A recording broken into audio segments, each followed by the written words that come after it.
Hello, everyone. We're going to be here for just a moment. Want to make sure that everything connects and everyone's able to see.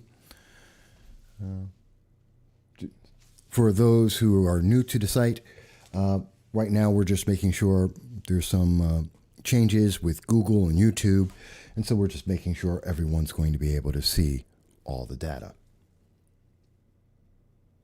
All right, let's get started. Hello, everyone.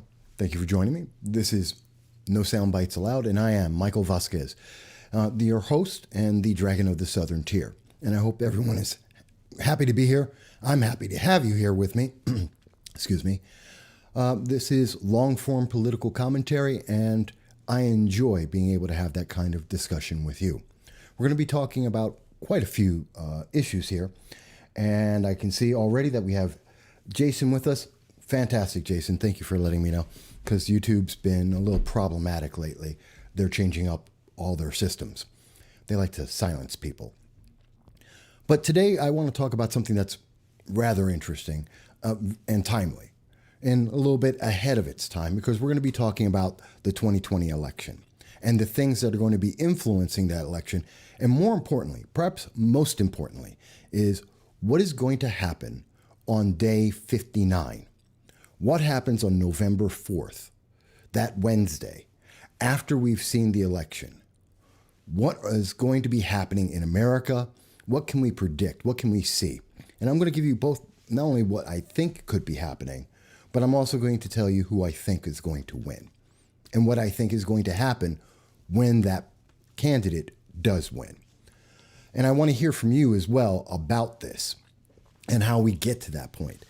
Because I think on day 59, we're going to be shocked about where America stands. I think we're going to be collectively upset about where America will be on day 59. And I have very specific reasons for that. So let's try and go into that a little bit. Obviously, there's a lot that is happening right now. And I'm going to get into the BLM news, the riots that have happened in Rochester and Louisville, Kentucky. Yeah, people may not be familiar. 100 days of rioting in Louisville, Kentucky. The riots in Rochester, New York, out in Portland. I'm going to get to that. But first, before I get to that, there's something that I want to address. We've heard, or it's been alleged by the news organization, that President Trump 2 years ago said that he thinks that the military is full of losers. I really can't believe that. I really can't believe that. And the reason why I don't believe that has nothing to do with whether I support President Trump or not. It has to do with the reality that the President Trump, if he had said something like that 2 years ago, the news media would have been demonizing him. There would be no escape for him. That would have been news that would have taken us into the midterm elections. That would be news that would be continuous to this moment. We'd be hearing that news from CNN, MSNBC, Vox, Huffington Post, telling us about how much President Trump hates the military, and therefore, he's a bad guy and we have to discount him. It would be used to offset the things that he's done, say, with the Middle East, and how he's promoted the Middle East peace between Israel and the United Arab Emirates. So I don't believe it's true. In addition, the fact is that we see that there have been 4 unnamed sources, some mysterious people, that say that President Trump said this in 2018 in France. You know what we don't know? Who are these people? What are their political objectives? What are their backgrounds? Who is this that's saying this? But I can tell you that 10 people have come out and said that this is absolutely not true. Now, mind you, at the moment I have an article from The Hill, and it's one of the very clearest statements, I believe, debunking this idea. John Bolton, who is no friend of President Trump. John Bolton, who wrote a book trashing President Trump, came out and very clearly said he never heard the president say that. He never heard the president say anything like that. Now, as always, the links to everything I'm going to be referencing is going to be in the description on YouTube, so you'll be able to see this. But it just makes it very clear. John Bolton said, I didn't hear that. It's that simple. It's that clear. He didn't hear it. He never heard it said. In fact, there have been, I believe, 10 different sources throughout the government that have been found that say President Trump never said that. So you have to ask yourself, why, if that's never been said, why would we hear that? Why would that come up? Well, because the Democratic Party is in a very, very bad place right now. Because Nancy Pelosi has just proven that there's no reason for the overreaction that we've had to the COVID-19 coronavirus in the United States. She's walking around, as we've all seen by now, in a hair salon and without a mask, saying, oh, no, this is, it's a setup. Well, not really. She's one of the most powerful individuals and definitely the most powerful woman in the United States at this time. If she was set up by a hair salon for an appointment she set up, her office set up, then, why is she even in office? And that question, why is she in power if she can be deluded by a hair salon, was devastating. And I'm going to get to the comment in just one second. And the fact that we have Joe Biden finally admitting 100 days later that there is violent protest going on, that when we see buildings burning in the background of CNN, that's not mostly peaceful. That's not mostly organized. That's a riot. That's looting. That's arson. That is a crime. And Joe Biden has finally admitted it, even though we've seen this across the country for over 100 days. So that's why we heard the Democrats come out and say, oh, look, Trump said something against the troops. It's a distraction. There is nothing credible to it. Otherwise, there would be names saying exactly when it was said. I think that's very clear. Jason from Binghamton, one of our fans here and someone we enjoy speaking with, says that mainstream media is nothing more in America as the sensationalized tabloids. As long as the social media giants don't squash the free market of ideas, quality journalism will find its way to the top. There are some sources out there that I think are very credible, but I do believe you're right, Jason, that news media is dwindling. It's failing because it won't address very simple truths that we know. When you can see over 100 days of rioting and looting in Portland and the news media doesn't talk about it, when we see buildings burning and the news media says mostly peaceful, you know you're being lied to. There is an agenda there. It is obvious. I guarantee you, if any group that was even remotely considered right of center had set a building on fire, you would not hear the words, oh, that's mostly peaceful. But that goes into what are we seeing for the election? A mentality is being set. You have to be fearful. You have to be distrustful. The president is against you, and Joe Biden is for you. Even though we haven't heard Joe Biden basically say anything since March. He's been in the basement. He's popped up, 5 times? 5 times? He's almost never taken any comments except when they were pre-set by his campaign. That says a lot.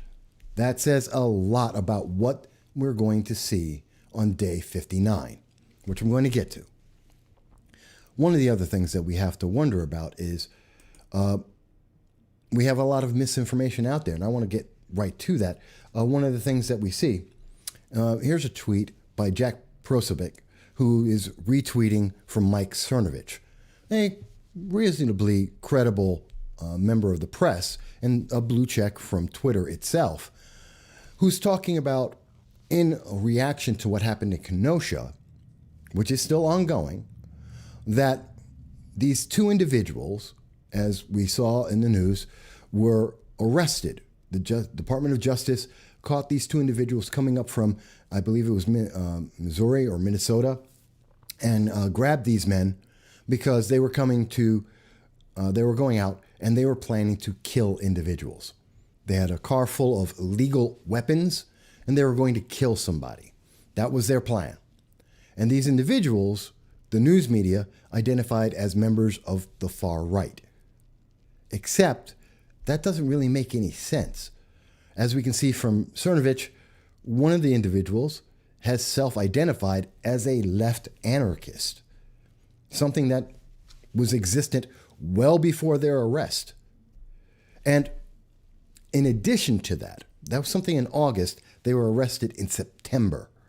So this is pre-existing. In addition to this, their statement alone, saying that as far-right members, they support Hamas. Well, that doesn't really make much sense because most organizations, in fact, all of the far-right that I am aware of, support Israel. Except for, the extremist racist groups that may exist, the KKK, which I don't consider part of the far right. They're a very separate organization itself. But you can call them a fringe of the far right, much like Antifa is a fringe of the far left. And I don't really count them. But other than that, everyone supports Israel. That's one of the big issues in modern politics right now, that we hear the right supports Israel, the left supports Hamas.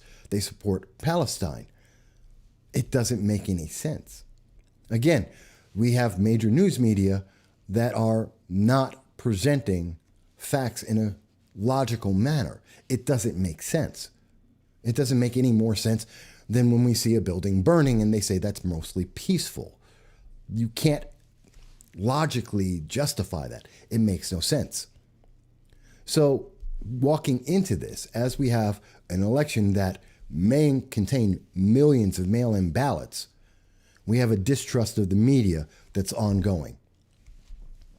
And that's going to be very important for day 59. We also have a problem with our economy, a massive problem with our economy. And that's going to come up on day 59.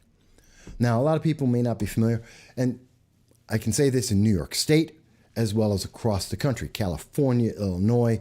You can point to almost anywhere in the nation about this. But what we're seeing is a failure. The economy is breaking down. I know we just went to 1.4 million new jobs, or people returning to their jobs, just in the month of August, as reported by the Bureau of Labor and Statistics. And I'm going to get to that in 1 second, because there's something important in that number. But what we're also seeing at the same time is places like New York State, they're going bankrupt. Right now, Governor Cuomo is begging for $16 billion. $60 billion to take care of economic policies he's had for almost a decade now that have completely failed and have been leading to the bankruptcy of the state. As I've reported several times before, New York State was going to lose $8 billion this year alone before COVID ever shut down a single thing. And now, with the problems of COVID, we're seeing $14 billion of losses just in this year alone. That $60 billion number is to bail out the state for all of the policies previously. New York State didn't lose $60 billion in 2020. They've lost $60 billion since Governor Cuomo was elected. And he's trying to get a bailout to save him and maintain the blue state. That is a fact. And we're seeing this not just in New York. Not just in New York State. That's in California. That's in Illinois. That's in Washington State. We're seeing this across the nation. That we have politicians who are looking to be bailed out. And the news media, by the way, are ignoring this.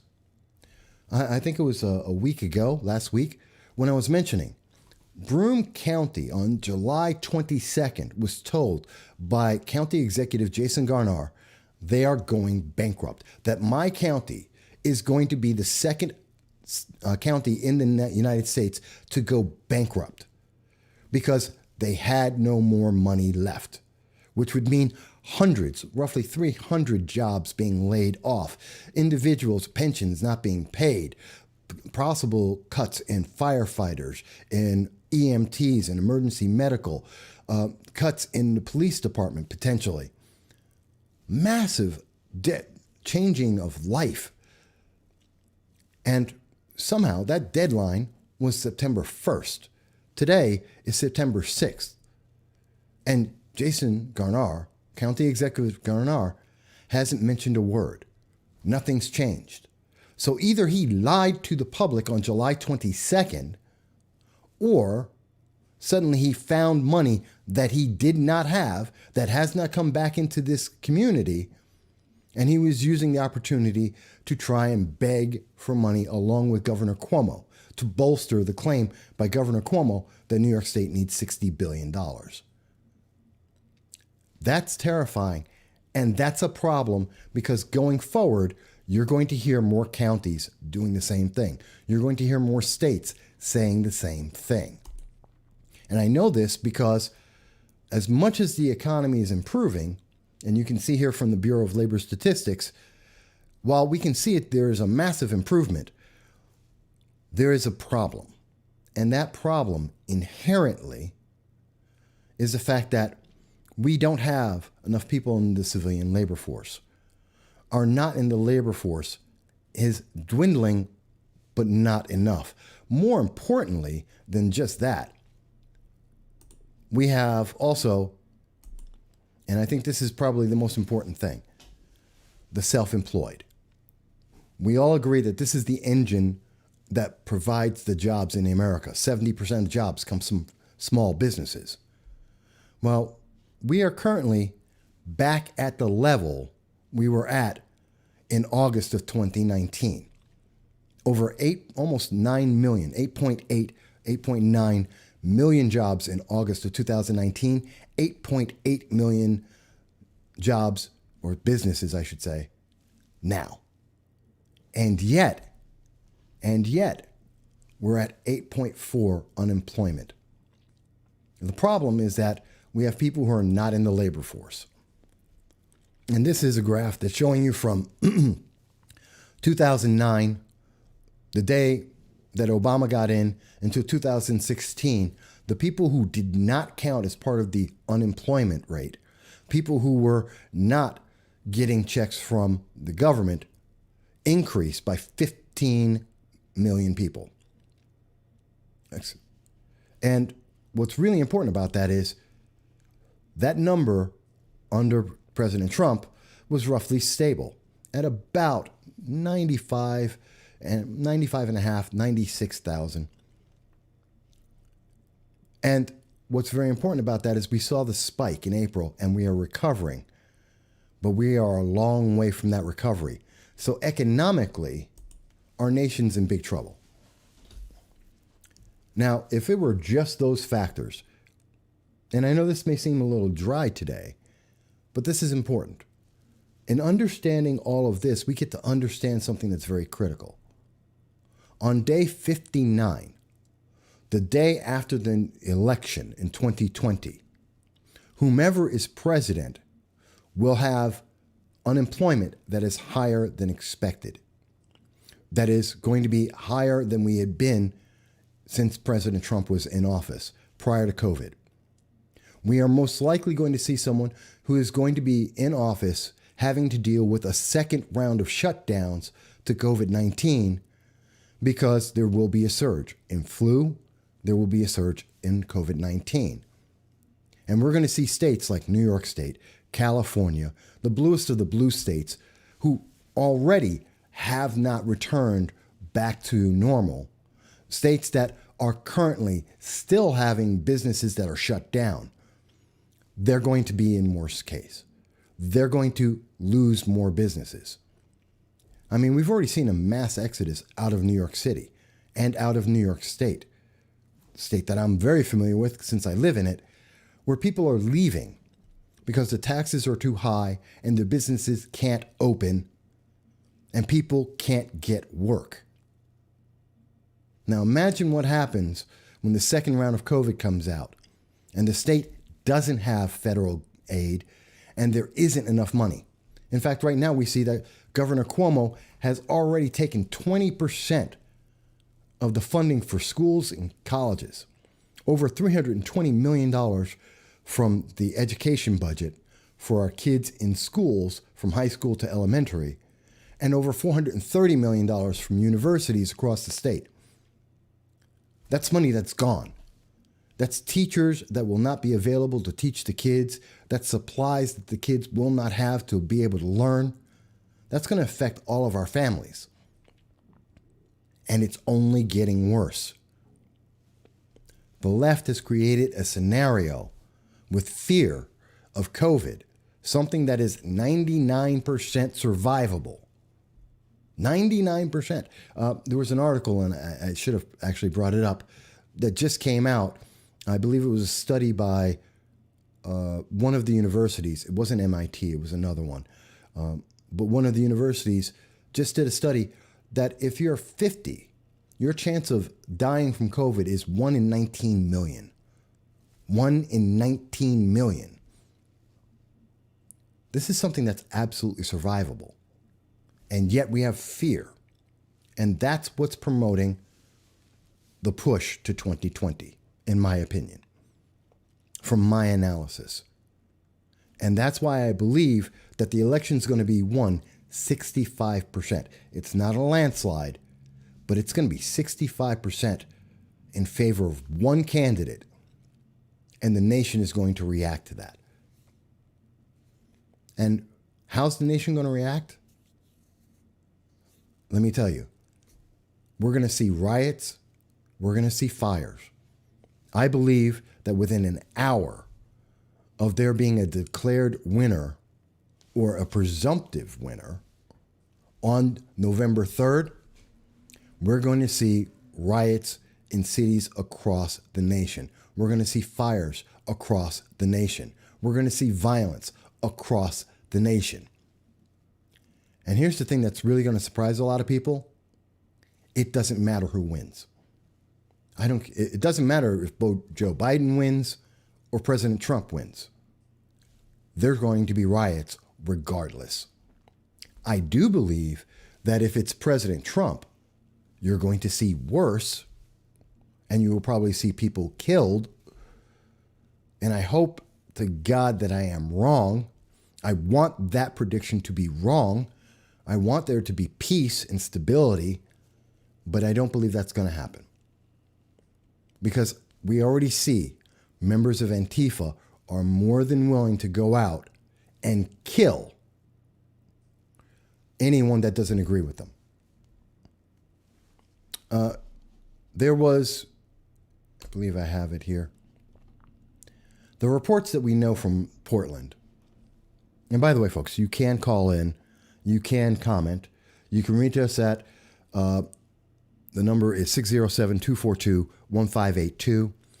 You can reach us in, as you see by Jason, on YouTube and leave comments. Or, of course, you can always leave a message on Facebook. Wow. It looks like I'm dropping off. Okay, I'm going to keep going. I just noticed, I'm sorry, my internet connection somehow look very bad at the moment. And I don't know why, because they shouldn't be.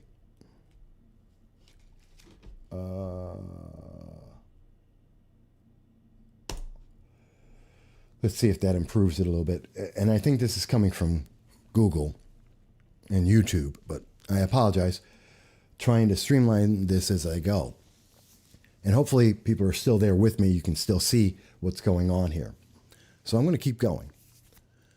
So we know that in Portland, there was the 100% Antifa protester, the member of Antifa, the individual promoted by Vice, saying that he was that was Michael Reinhold, who killed a President Trump supporter. And we know that he did this very explicitly. We know that and let me show you. We know that based on The Atlantic, both men were armed, that both men were walking first, but we know who did open fire first, and that was Michael Reinhold. And we know that Michael Reinhold, who is right here, premeditated the event. He planned this. Now, mind you, in Vice, they were very quick to put out the news that he was doing self-defense. He was trying to protect himself. Except the evidence is that this was a premeditated attack. It is believed that he was reaching for his gun and that he was stalking these men. And this happens to be Jay Danielson, who died. And this is coming from the New York Post just yesterday. So we know that everything that was said in the Vice article was a lie. That this man targeted Trump supporters because he didn't like their opinion. Now you may say to me, well, Mike, but why would we see that affect the election? Well, it's going to affect the election in a couple of ways. Because right now, 62% of the nation don't want to say, I just got a comment from Jason saying it was lagging. No, Jason, I think it's YouTube. I think YouTube directly, but possibly Facebook as well, are just not functioning properly right now. My stream coming out is I have a solid stream going out. But somewhere on the other side, there is a problem. So I can't fix that. That's coming from YouTube. That's coming from Facebook. So what I'm going to do is I'm going to keep going forward, and I am taping this. If there's low quality in the original stream, the live stream, what I will do is I will put out the copy, the taping that I have right now, and put that out so people will be able to see everything. So I do apologize, but this is something that is beyond me. This is coming from the internet overlords from both YouTube and Facebook. So let me explain. So as I said, 62% of people are afraid to speak because they know that there are members of Antifa and Black Lives Matters that are more than willing to attack, that are more than willing to try and kill people because they have a different point of view. And it's not just Michael Reinhold. We saw in Indianapolis about a month and a half ago, Jessica Dottie Whitaker was killed because she said all lives matter. And that's all it took. And the BLM supporters shot her dead, 24 years old, had a 3-month-old baby. And we've seen this from BLM in many places. I know someone's going to say, well, Mike, there's a report, though. You're making it seem so extreme. 93% of all racial justice protests, and they're not protests, in the United States have been peaceful. It's been peaceful, according to CNN. The same station, same news content that tells us that, a burning building is mostly peaceful. No, that's not true. That's not true. And let's really dive into this. We know that there have been at least 220 different cities that have had violent protests. We know that Portland has had violent protests for over 100 days. According to live streams just last night, protesters in Louisville have been mentioning that they've been protesting for over 100 days. But when we know that there are over 220 locations, cities across the United States, which includes Portland, Seattle, Kenosha, Austin, New York City, Indianapolis, where we know that there have been violent protests and that several of these protests have led to death. Yeah, people are being silenced. They are being forced into silence, which is a terrifying thing. Absolutely terrifying. And we should be very concerned about that. It means that no matter who wins, there is probably a substantial amount of America that is going to be angry. And I think that individuals like Antifa, individuals like Portland, are going to be emboldened, that they're going to go forward and they're going to be even worse. Whether it's President Trump that wins, who they despise, and they are willing to kill the supporters of, that is a fact. It's not a question. We've seen them try and attack, possibly intending to kill Kyle Rittenhouse in Kenosha. We see that Michael Reinold in Portland did it. We see people coming from Missouri that were stopped by the Department of Justice with the intention of killing people. We see that there was the 16-year-old and 19-year-old in Seattle at the Chaz. We see, which is, by the way, not counted, the Seattle Chaz and the violence that happened there, the rapes that were going on there, the domestic abuse that was going on there, the murder of a 19-year-old and a 16-year-old at the Chaz were not counted in this study of 93%. They were not counted as part of the non-peaceful, the violent protests, the actual rioting and looting and destruction. They didn't count Portland. Think about that. This study is absolutely wrong when you can say that people took over by force a section of a city and basically held hostage citizens under the force of roving bands of individuals with guns and who used violence to impose their will. And that's not included in a study that says 93% of protests in the United States have been peaceful. They don't count the Atlanta shooting where a 8-year-old was killed because a BLM supporter wouldn't let a car drive past him. They don't count Indianapolis where a mother, Jessica Dottie Whitaker, was killed because she said all lives matters, and they say it's 93%. I tell you that is a lie. And I tell you that I believe that BLM will be encouraged. They will go forward. I mean, look at what happened in Portland just last night. The 100th day of protesting, and we see that they were throwing firebombs. As you can see from the Portland police video. They're throwing Molotov cocktails. They're throwing Molotov cocktails. They're setting innocent individuals, as you can see right over here. That's an innocent man who was set on fire by BLM in a, I'm sure CNN described, mostly peaceful protest last night in Portland. Think about that. And do you think that these individuals in BLM, these individuals in Antifa, are going to stop? Do you think they're going to stop? Obviously, they won't stop if we see President Trump reelected. Even Biden has said that, do you really think the violence will stop? But here's the thing. The violence isn't going to stop with Biden elected either. He's no better. He doesn't even want to acknowledge the violence. And if he's not willing to even acknowledge the violence until it affects his polling, do you think he's going to do anything about when he gets elected and they continue? And the news media continues to tell you, no, it's mostly peaceful.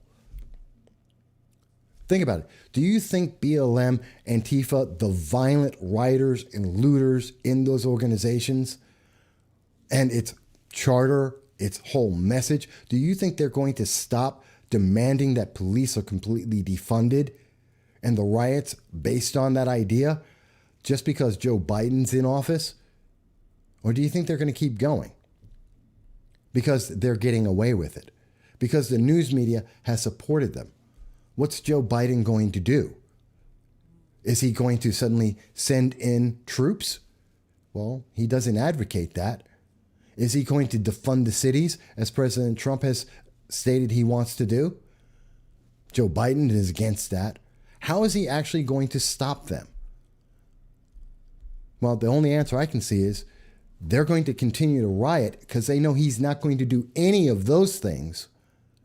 So what he will do is capitulate. He will give them what they want. He will appease them. That's what Joe Biden's going to do. And when Joe Biden does that, it's only going to get worse. And I tell you, the capitulation is really terrifying right now because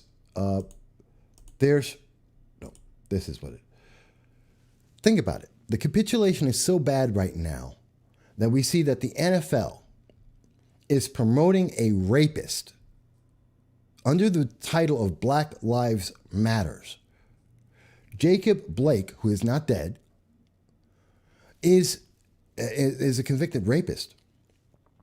And the NFL and the NBA are celebrating this individual. This is their hero. This is why Kenosha is in riots right now. It's why 3 people died. It's why buildings have been burned down en masse. And this is something that, we can't even hear Joe Biden complain about. We don't see Democrats complaining and saying, you know what? Were the police overreacting? Was 7 shots necessary? Maybe not. But you know what? There's no reason to promote the rapist who had a warrant for his arrest out, who was actively violating the police and carrying a knife, as has been reported since the incident started. And, I'll even go one further. Let's say that Jacob Blake or any event, doesn't matter. There's an event, there's an action where the police overreacted, they abused their power, and they killed someone. And let's say that does that justify $55 million worth of damage, as happened in Minneapolis? Millions, tens of millions of dollars of damage in Portland. Millions of dollars of damage in New York City. Does it justify? Where is it? I want to show you something. Let's say, and I want to show you what I'm talking about here. Let's say that you're in Rochester, and I'll get to the specific case in a second, but imagine that you're in Rochester and you happen to be that guy, this guy right here. Or say you're this woman right here. You don't even know something happened, maybe. Or you're not involved in it. You're out because it's your wedding anniversary. Maybe you just got engaged. Maybe it's your first date. But here you are, relaxing. Maybe you're a doctor or a nurse that were just saving someone's life in your shift. And you're going out to relax with your colleagues, being happy that you just saved the life of a premature baby, an old woman who has 15 grandkids. Who knows? You're just a human being. And is it justified that suddenly these guys decide to go and you're having dinner and they just come in and they decide that you're going to be punished? They're going to destroy the place you're eating at. They're going to harass and intimidate you, that they are going to try and use fear to harm you. And I understand. There's a couple of guys like this guy right here who's saying, no, don't cause any violence. Don't do violence. You know what? Didn't happen. Because that guy was silenced and this mob walked on in. This is them driving the people away before that guy came up and said, stop the violence. Look at the violence. Look at that woman running away. she had nothing to do with what happened. Nothing. These people had nothing to do with what happened. They were eating a meal. Do you think that that's going to stop because Joe Biden gets elected? Because Joe Biden is going to give Antifa fewer police? That he's going to appease them by giving them what they want? I mean, maybe you think that there should be a living wage. Okay. Maybe you think that the student loan should be eliminated. Maybe you think that there should be no police. Okay. Let's say you think that. Does that mean you get the right to take away someone's property because they disagree with you? Do you get to punish that person? Do you get to destroy their life because of that? Do you get to destroy, I want to go back to this. Do you get to destroy this business? Do you get to destroy these people's lives, terrorize them, and destroy this business because they don't agree with you? Because they don't want you, they don't want to pay for the student loans that are eliminated. They don't want to pay for the living wage that business may not be able to afford, especially now, because they don't want to get rid of the police that would have stopped this from happening. Let me ask you, what's justified? Because I can tell you on day 59, no matter who gets elected, they're not going to stop. Individuals like, and I want to bring this up, individuals like Masai Andrews, who is arrested. And that riot I just showed you, this riot in Rochester, Masai Andrews was arrested. Now you may remember that name. He was also responsible and arrested at the Columbus Day Parade in Binghamton, New York, for trying to take over, for intimidation and fear of the public. He was also the individual at the Back the Blue event I had in Binghamton, New York, with his boombox, scaring and terrifying the news media and preventing them from doing their job of covering an event and preventing me from being able to speak with my First Amendment rights. And here he is. He ran up from Binghamton to Rochester to terrorize people, to try and destroy a business and terrorize people for no reason other than he wanted to, because those people had nothing to do with anything that was happening in Rochester. They had nothing to do with the reason for the protest. And that is not a peaceful protest. That is violence. That's intimidation. That's fear. That's fear-mongering. And I can tell you, on day 59 from today, the day after the election, that's not going to change. And I don't care which person you have in office. But I can tell you that I believe very strongly that if President Trump is reelected, and I think he will be, and I think he will win by 65%, I do think that these elements, the BLM, the Antifa, these radical leftists, not the main people of the public, not rank and file Democrats, they're going to go out and they are going to cause riots and looting and fires within an hour of the presumption that President Trump has won. If it's Biden, I think it'll be within a week. But if it's President Trump, it'll be within an hour. And they're going to say it's spontaneous, that this is unexpected. No, it's not. It is absolutely expected. Because the only person who is actually trying to stop these individuals is President Trump. The only person who would appease them is Joe Biden.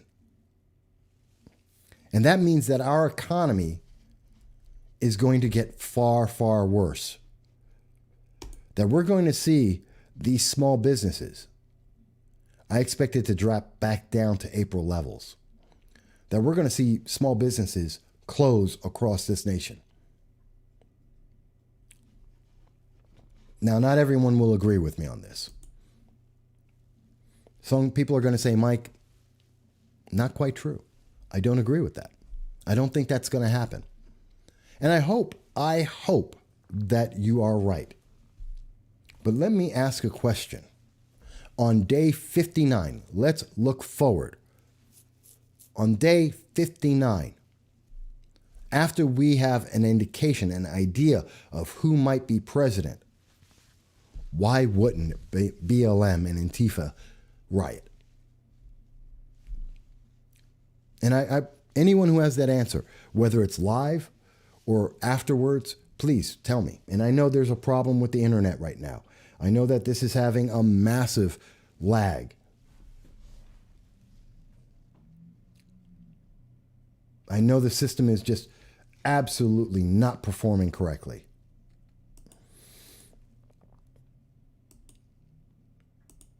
Yeah. But I want you to know, even without that, there is the question. Why won't they? They have one candidate, Joe Biden, who is apparently willing to appease them.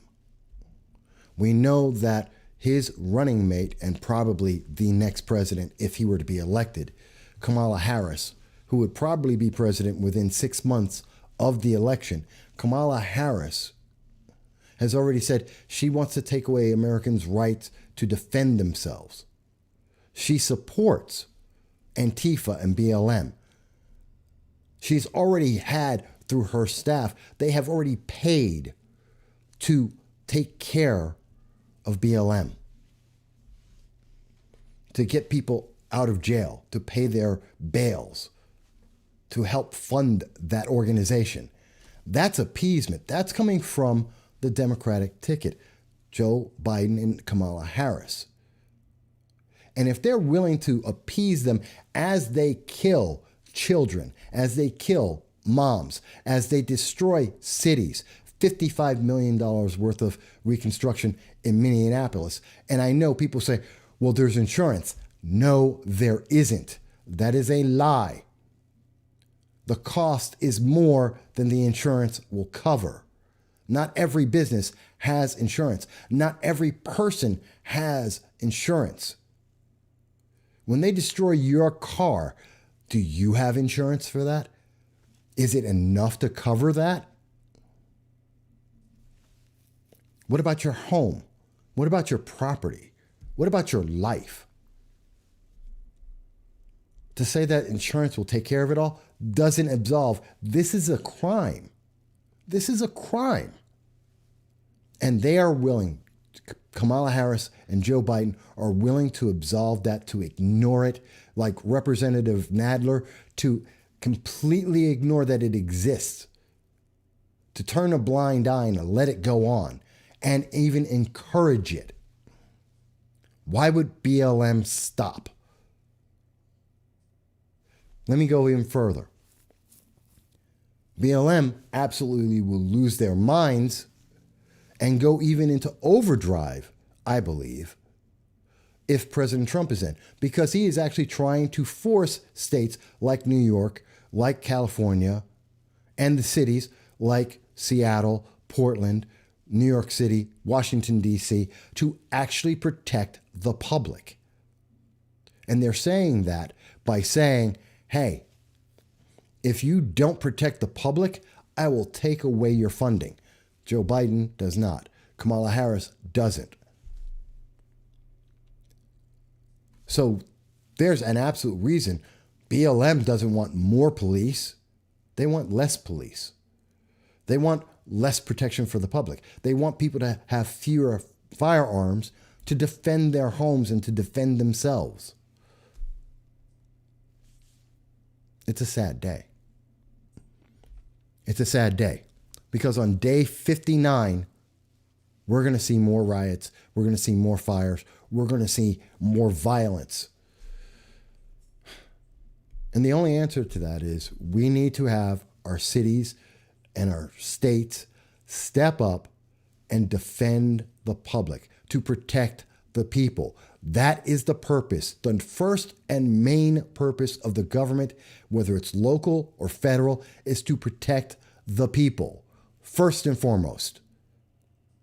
And that means that you don't, like de Blasio, like Andrew Cuomo, like Governor Newsom or Whitmer, you don't get to pick and choose. Ted Wheeler, mayor of Portland, or we're seeing de Blasio in New York. You don't get to pick sides. I don't care what their political ideology is. The fact is, their first job is to protect the people. That doesn't mean have less police. That means to have possibly more. Definitely better trained police. Because individuals that we have seen, like Messiah Andrews, who has been arrested for multiple cases of rioting and disturbing the police and inciting,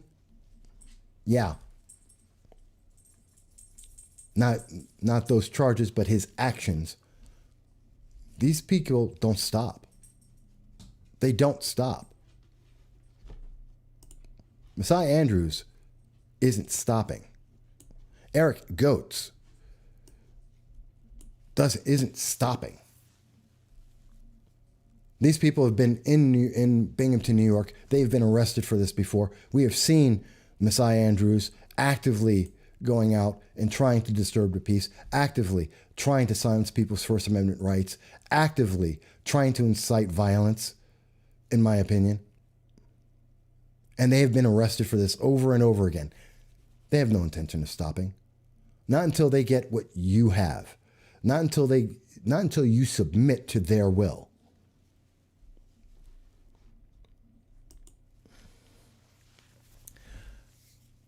You know, the internet obviously doesn't like me having this conversation.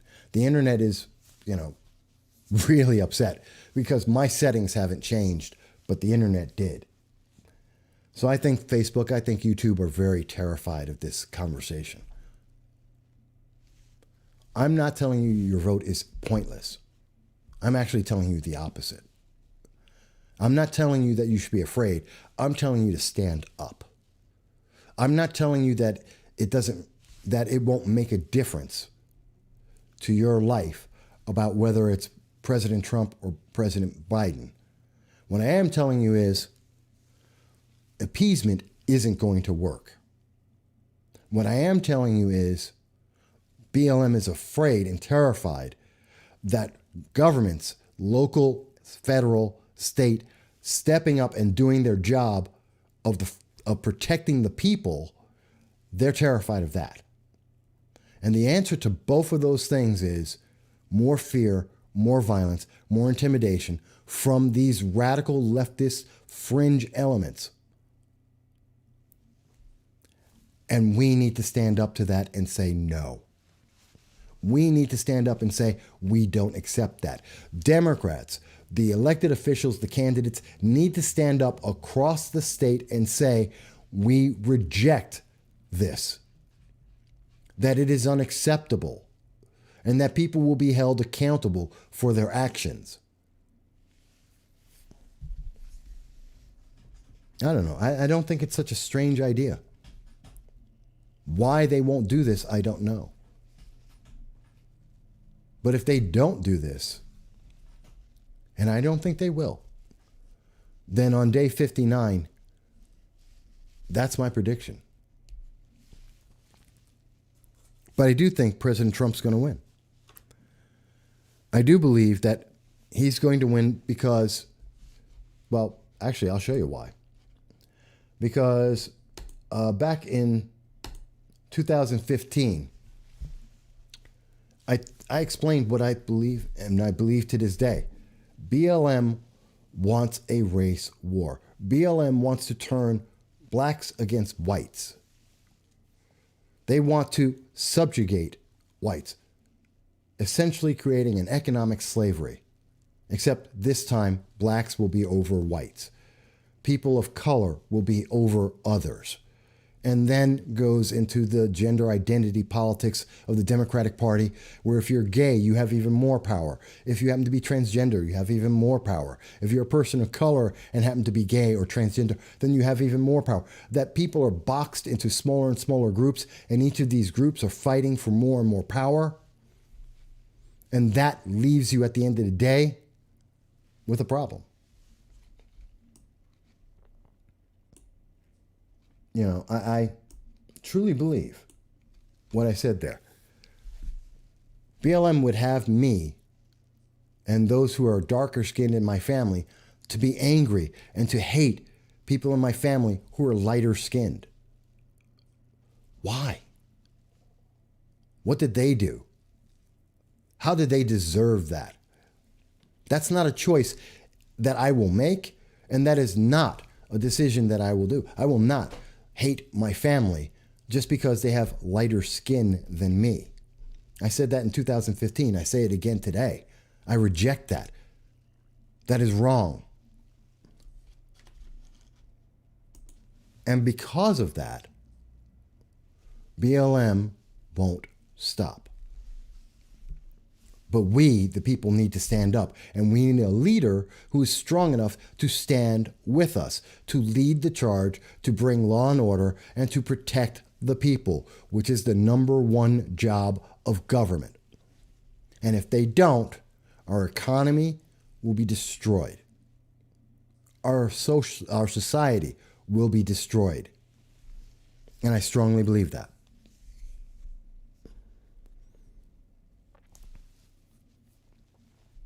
So it looks like there's incredible lag going on right now.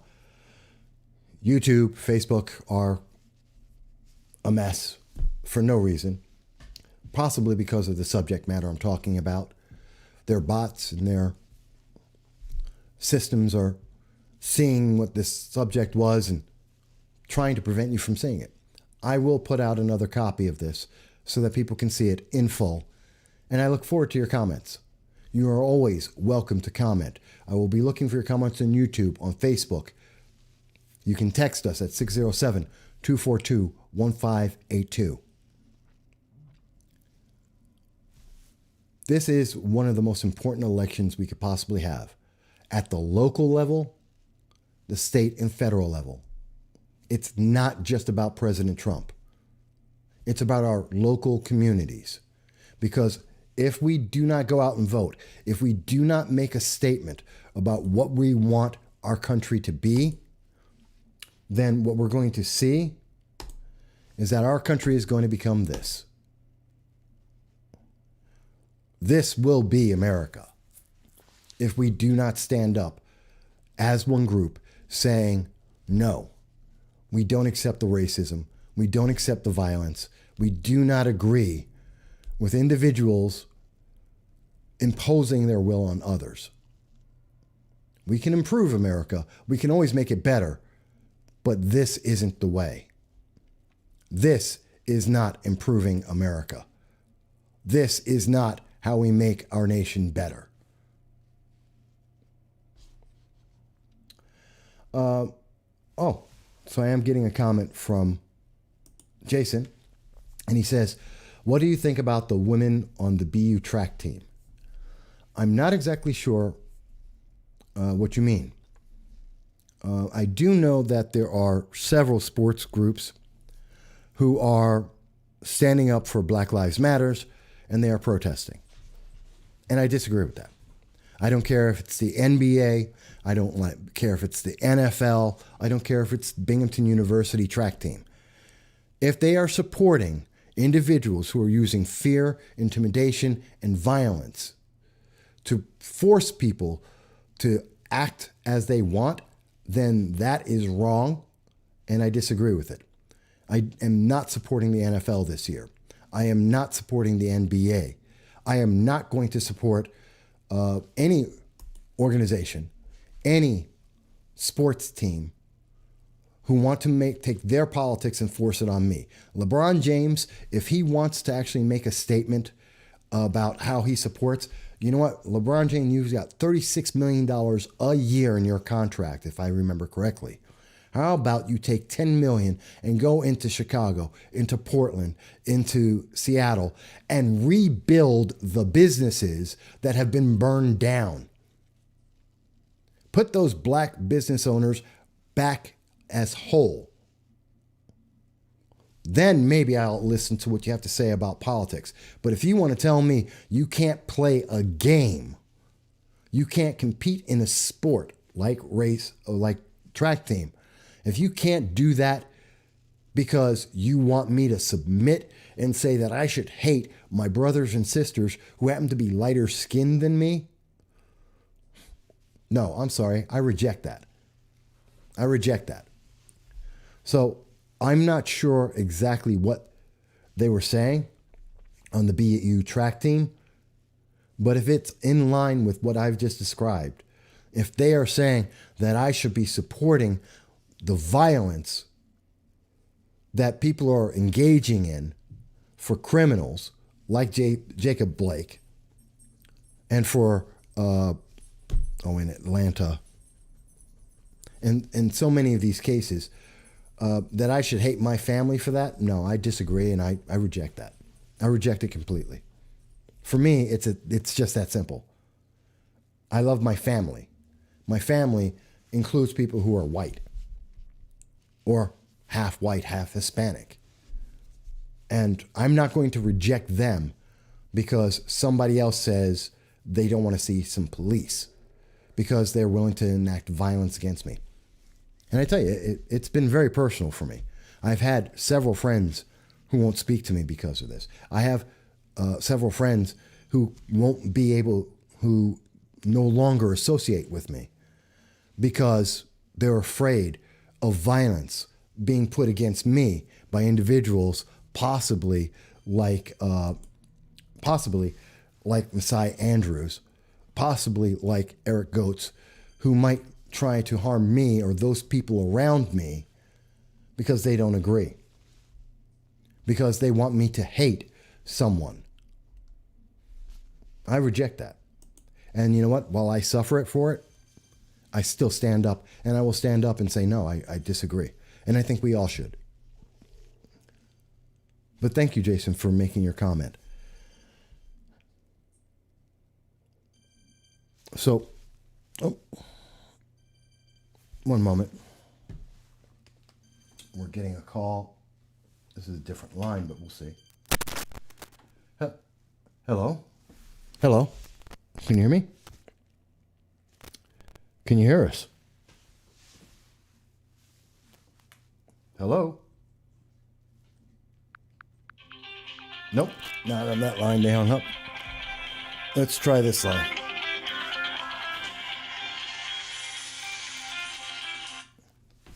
Hello. This is No Soundbites Allowed. Can you hear us? Hey, Mike, how's it going? Oh, you can. Okay. It is Jason. How are you doing, Yep. Jason? Good. Yeah. So I wanted to, kind of follow up on the Binghamton University track team. What they did, they formed a track, or not track club, a star club to empower the students, and it's completely based on race. So what this is basically creating a segregated group of individuals based upon their color of the skin who say that they unite together, and when you read this, it's pretty grotesque. And I just, I was hoping that you had actually bumped into it yourself. But again, this is part of, what the indoctrination at Binghamton University, which allows a lot of stuff that stems from critical race theory. And this is just another one of those programs, or not a program. This is actually, it looks like it was organically brought up by student athletes themselves. Yeah, but we've also seen organically that students who have been trained all their lives in high schools, in colleges, especially in the colleges, to believe in identity, gender, politics, that someone is better or worse because of their race, because of their gender, because of their sexual preference.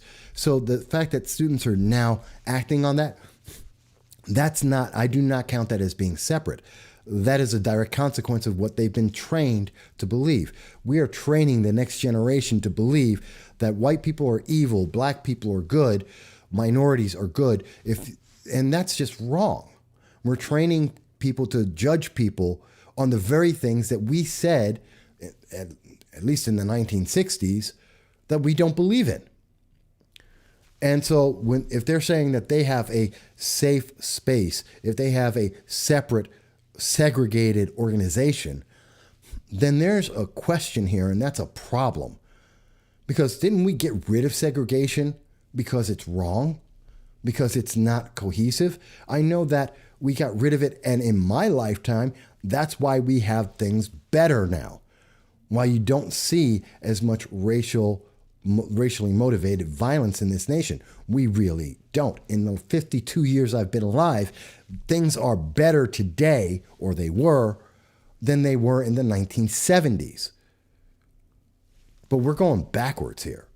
BLM and Antifa and the far leftists, not Democrats, but these organizations, they exist to drag us backwards in time. Except this time, they're in charge as opposed to someone else. But it's the same problem, same crime, same violence, in my opinion. I mean, what do you think? Yeah, no, I was gonna, I just have the article in front of me, and I was just gonna, state. They say they have four main missions, and what it reads here is, four main missions of the organization is to foster a solidarity among student athletes of color within athletics, to create a space where experiences and issues regarding race can be discussed. And it could provide student athletes of color with opportunities for growth and development, and empowering student athletes of color to strive for success in every regard. Okay, wait a minute. Before you go further, now, Yep. I have, just so everyone knows, I don't know this article. I haven't read the article. I'm not doubting what you're saying. But let me comment on it from what you've just said. How is that different than having the First Amendment right and being able to do that anywhere at any time in the United States? Why do you need to create a special group for that? You can have a bunch of your friends do that.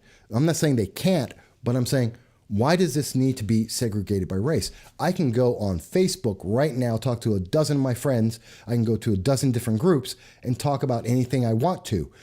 Theoretically, if Facebook doesn't shut it down, if YouTube, as they are right now, doesn't shut it down, theoretically, we can do that. And in a college setting where you're supposed to be introduced to different cultures, different ideas, different people, and learn to integrate and be able to understand them, not necessarily agree, but to understand them, then isn't that what college is for? Why does it have to be related on race? I can have a conversation about race. I was having one last night. I've had several. I don't need to be anywhere special for that. I don't need special rules for that. And I definitely don't need to take away other people from being able to have that conversation. In fact, if I'm in an echo chamber where everybody is saying white people are evil, then all I'm going to hear is white people are evil. You should be hearing someone who says they aren't, whether you agree with it or not, just to know whether or not you know what you're talking about. Maybe even talk to some of those white people who you're considering that are evil and let them have a conversation, especially if they don't think they're evil. I think it's counterproductive. I think this is going backwards. This is segregation. It's a negative. It's horrible. And if we actually called it what it was, if we said that's segregationist, that idea, no one would ever agree with it. But if you call it Black Lives Matters, it's a good thing. Yeah, there's another point here in the article that's interesting is that, this is I guess why I kind of jumped to the conclusion that they were part of, the activist group within Binghamton University, is because one of the statements they make, they say, we want to mentor other communities like Binghamton High School or organizations involving kids. And they say they just want to help them find a place where they feel comfortable.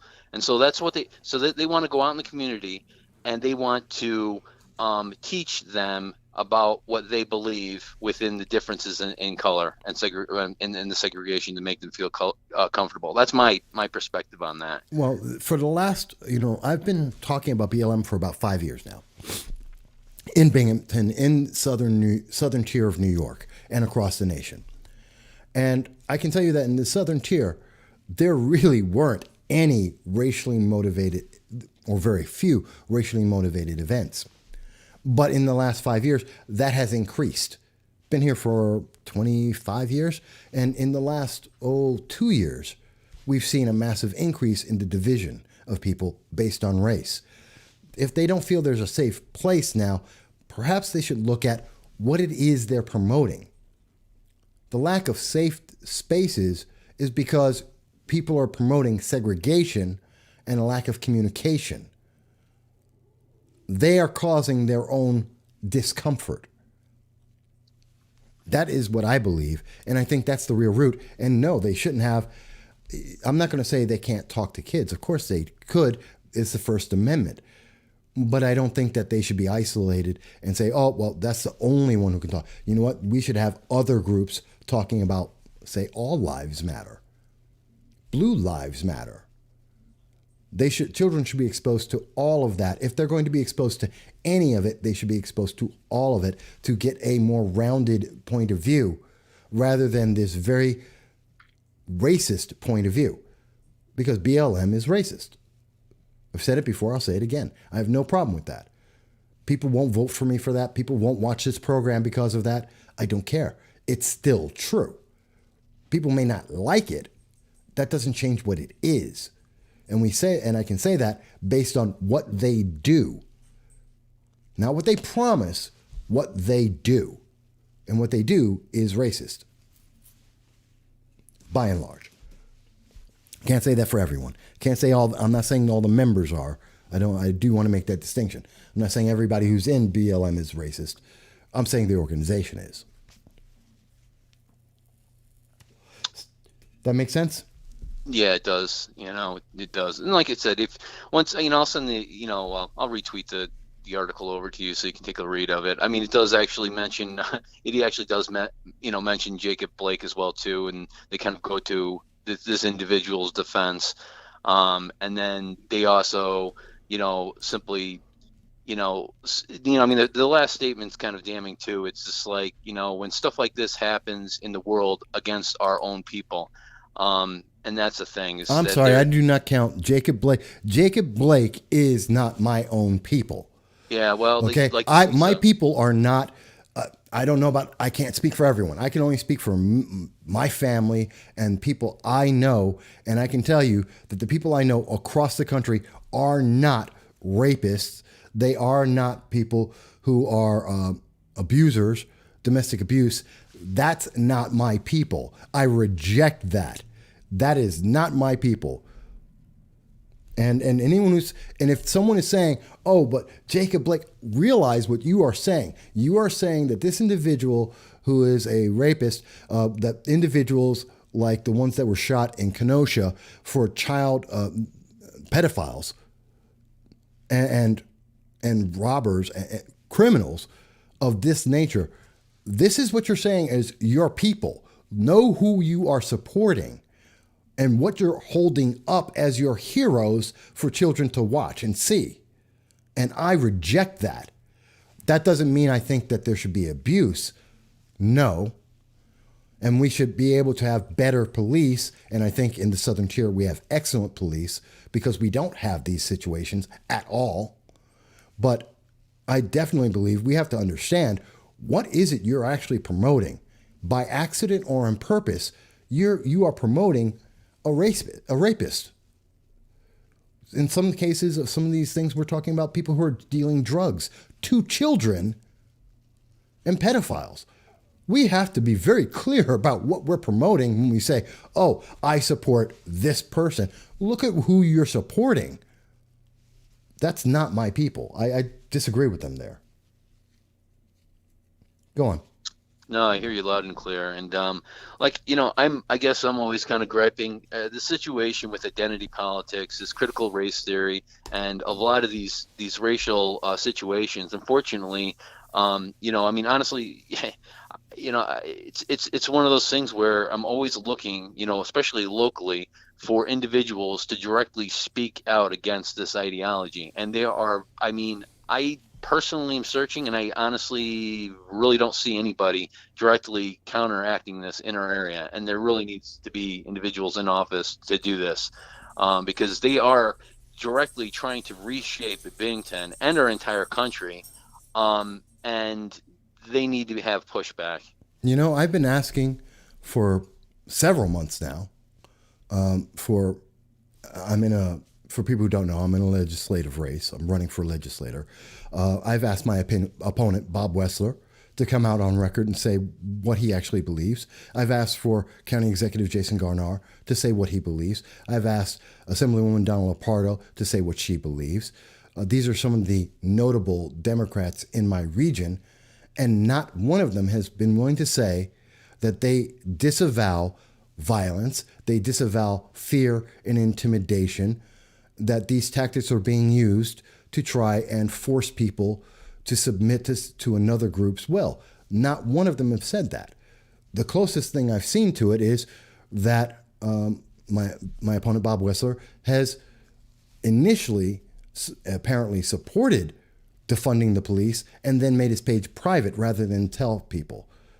Donna Lapardo on WMBF, a local talk news program, danced around the conversation and said that she supports her party and whatever her party decides about race and the issues surrounding BLM. But she won't answer it. They need to speak up. This is their party. BLM, Antifa, that's part of their party. They need to speak up and let those people know whether or not they're going to be supported and whether they believe in these ideals. And the public should be able to know that too. It's just amazing to me that we won't see the news media actually ask this question of elected officials. It's ridiculous. But I guarantee you, if I get elected, they're going to ask me in a heartbeat. And that's just amazing. Well, I don't foresee them actually asking you about race or a lot of these identity politics issues, because the liberal media or anybody who's more progressive is not going to ask you those questions, because you're just going to tear it apart. And that is really, I mean, I don't, one of the things I'm saying though is just eat locally. Look I mean, I know, your race is confined to, what your job is. But when it comes to the entire, Broome County and this, area, when it comes to Binghamton University, a lot of these social matters, I mean, you're going to be far more involved with it, once you get, elected into that position, and you'll have a bigger voice, to, fight against these Marxist, ideologies. Well, the very first thing is, I don't care what level of government it is. All government at every level, the first job is to protect the public. That's the very first thing they need to do. And everyone in elected government should be uniform in saying we reject violence, we reject fear and intimidation, that we will not allow individuals to go into our communities and to commit the kinds of violence like I'm putting on the screen right this second. That they would reject what we're seeing right here that happened in Rochester, New York, and should happen nowhere in this nation. This is unacceptable. And you don't, wait a minute. Oh, I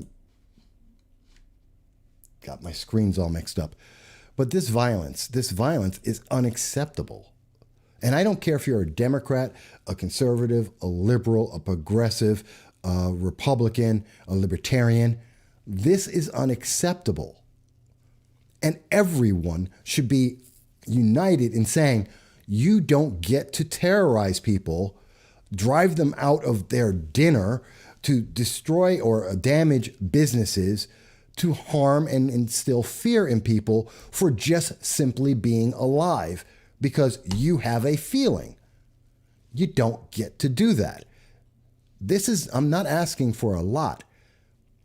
And that's what this election is about. And that's what's going to be the aftermath of this election, is going to be focused completely on the idea of whether or not this is acceptable.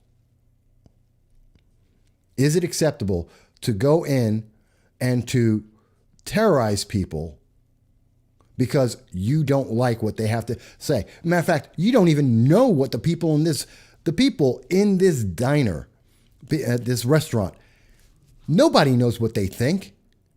Why are they being attacked? Because a mob said, let's attack them. That's just unacceptable. That's just unacceptable. Bennington, we haven't had an incident, well, besides for the burning of the playground, which there's been no claim to who has done that. But, the big thing, though, is I see is that when incidents are happening, I do see individuals being silenced, and they're not allowed to express the way that they feel on certain issues, especially when it comes to, race, when it comes to some of these things that are coming down through the critical race theory. And, I personally am just looking locally, at individuals capitulating to this. Well, I mean, you can just, I guess, look at the Democrat Party when it came to, the Endicott mayor and the deputy mayor now being forced to resign. And then pretty much going into, some of that cultural competency, sort of training, being forced, down their throat. And yet, my big thing is that I just want to see a politician stand up against this sort of thing and just say, hey, look, you know what? These things are racist. You can't force this down another person's voice. If a person has an opinion that you don't like, then you should be able to at least express it. But I see right now, even though we don't have the violence and the burning down here, I see people not speaking up because they are afraid to have an opinion. And I want somebody in politics to go head to head with these guys and basically to give us the opportunity to say what we want without actually having to be canceled. Well, I have to add one thing to that. And Jason, we need someone who's going to say it before and after the election. We need someone who's going to actually stand there. And this is at every level of government. This is at the local, the state, the federal.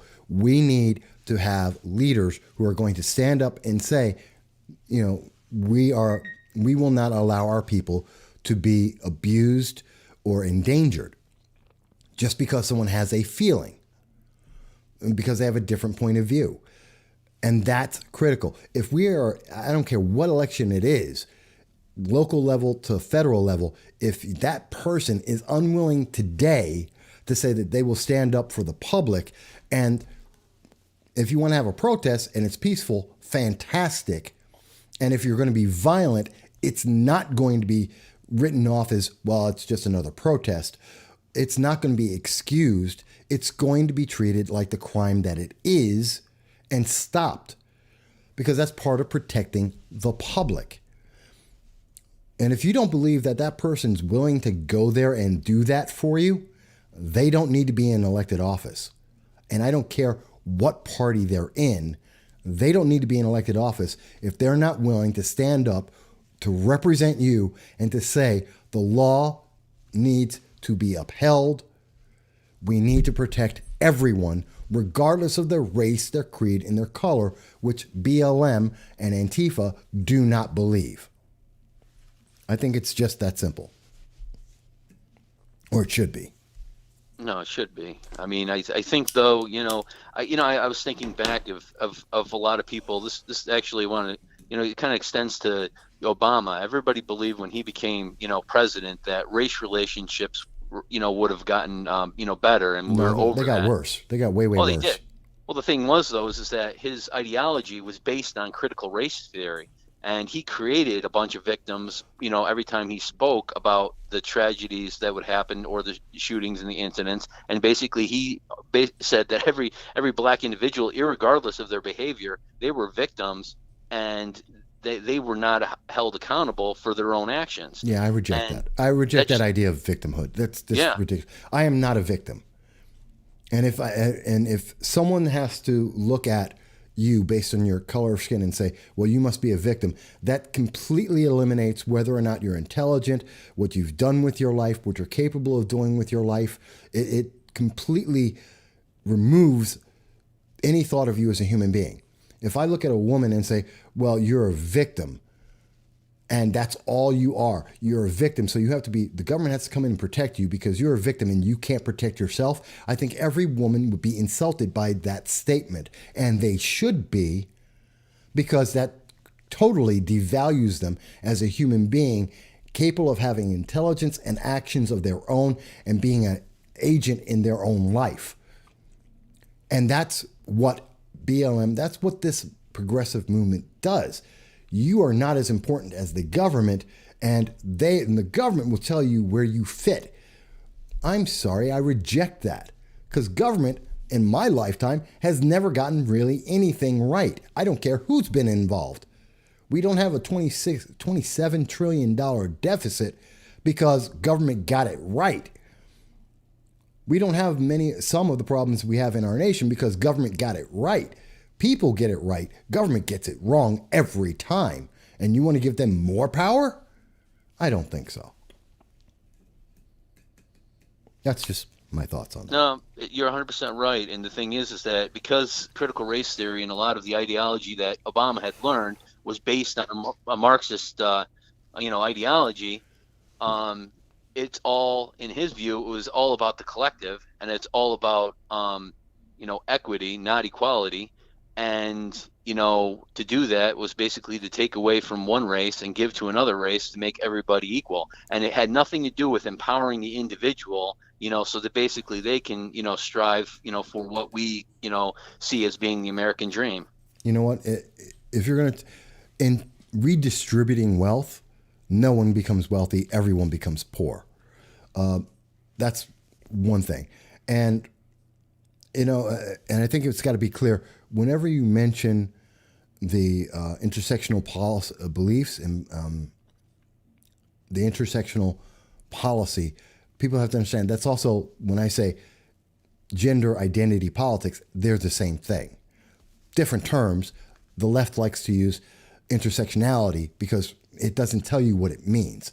It's a way of disguising it. It sounds really intelligent. It sounds really high end. And most people are going to go, well, they must be right because it's a big word. No, it means gender identity politics. What it means is you are being evaluated based on your race and your sexual preference and your gender, but it has nothing to do with who you are as a human being. So you can be brilliant and you could be beneficial. You could be a doctor or a brain surgeon, and you're treated the exact same way as a crackhead down the street because of the color and your race and your sexual preference. And that's wrong. And that's just wrong. So people need to understand what those terms mean. Yeah, well, it's like systemic racism. Somebody throws that out there, and they can pretty much pin it to anything. Because it's a generalized term that doesn't mean anything until you actually apply it. And you know what? What systemic racism is right now that I see a lot of? The riots that are going on across this nation. Not protests, the riots. Because they're destroying black neighborhoods. They're going out and they're destroying black lives. And in many cases, we've seen at least 15 confirmed cases of them killing individuals, all for this agenda based on race, sex, and sexual preference. And that's backwards. That's going back to the 1930s. That's not moving forward. It's terrifying to me. But hang on, we got about a minute left. So anything else? Yeah, well, let me just say one thing about the systemic racism and what you kind of mentioned there about the police. And the irony is that you're right. When the system itself, when mayors and when officials of the city decide that they're going to cut back police, especially, and it's due to the fact of the individual's race, because they believe that black individuals or color individuals are better off with not more police in their area. And so systemically, they are making it more easier for individuals who want to commit crimes in those neighborhoods. And so what happens? Individuals who are actually black and minority are actually being systemic. I mean, that's literally systemic racism against them, because now they're being victimized because the law is not being enforced in their neighborhood because of the policies of these radical mayors and council people. I think a lot of people have forgotten that there was recently a poll on this, and 80% of blacks want at least as much, if not more, police presence in their neighborhoods. They reject this. The only people who are saying that we need to have less police and that this is are people in BLM and Antifa. They don't want police. Criminals don't want police. But everyone else wants there to be police officers. We want better police, but we want them there. And that's the sad thought.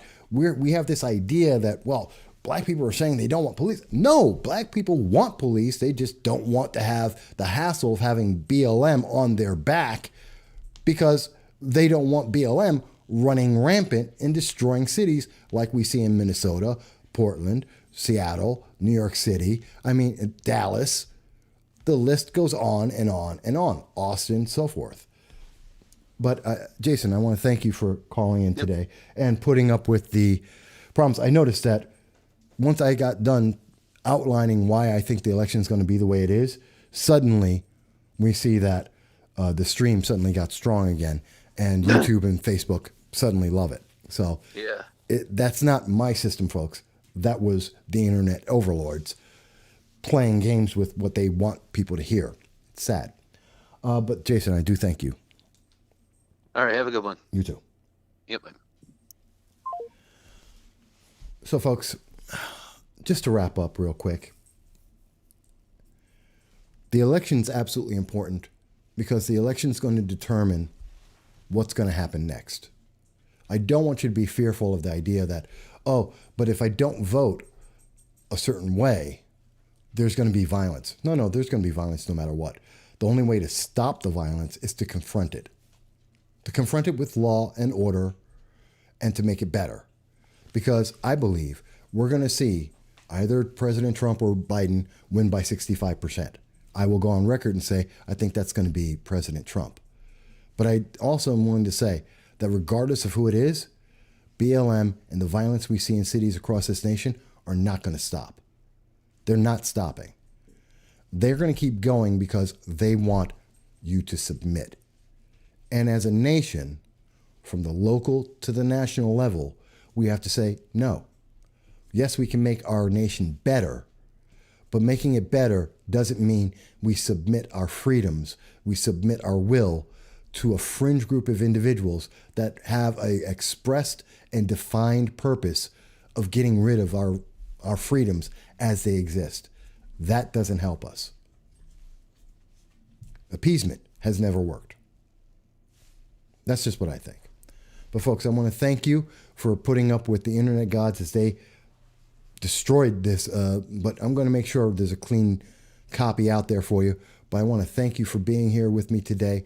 I always love and appreciate each and every one of you every week as you listen. And I'm looking forward to seeing your thoughts, no matter what they may be. Folks, as long as they're respectful. But folks, I thank you. I hope you have a great day, and I look forward to talking to you next week at 2:30. Thank you.